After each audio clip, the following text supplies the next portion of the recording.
This is Australia not Bangladesh. চিৎকার করে কথা বলতে হবে। তাহলে আপনিও আমাকে চিল্লায় চিল্লায় অ্যাডভাইস দেওয়া বন্ধ করেন। Hey guys, welcome to my channel. বরাবরের মতো নিউ নাটকের ধামাকা নিয়ে চলে আসলাম। আপনি এটা কি করলেন? আমি আপনাকে শাস্তি দিয়েছি। নাটকটি আপনারা কোথায়, কখন, কোন চ্যানেলে দেখতে পাবেন সম্পূর্ণ আপডেট জানতে হলে চ্যানেলটি সাবস্ক্রাইব করে ভিডিওটি দেখতেই থাকেন। আমাকে অশিক্ষিত কেন বললেন? ওরা আসলে কি ইংলিশ বলে ঠিক মতন বোঝা যায় না। নাটকটি তো অভিনেতা হিসেবে রয়েছে খায়রুল বাশার অ্যান্ড অভিনেত্রী হিসেবে রয়েছে তানজিন সায়রা তটিনী।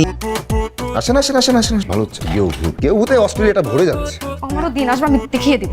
নাটকটি খুবই সুন্দর হতে চলেছে অ্যান্ড এই নাটকটি আপনারা দেখতে পাবেন ডাবসিয়া এন্টারটেনমেন্ট ইউটিউব চ্যানেলে। সরি। চোখ তো হাতে রাখেন। আপনি বেশি বেশি কথা বলছেন। মারেন মারেন। তো গাইস, আমার মতো এই নাটকের গভীর অপেক্ষা কে কে আছেন অ্যান্ড এই জুটি নাটক দেখতে কার কার ভালো লাগে অবশ্যই কমেন্টে বলে যাবেন। এক্সকিউজ মি আবির, আবার কোন ব্লেম দিতে আসছেন? আমি আসলে আবির। তো গাইস, সবার আগে এরকম নিত্য নতুন নাটকের আপডেট জানতে হলে আমাদের চ্যানেলটি এখন সাবস্ক্রাইব করে রাখতে পারেন।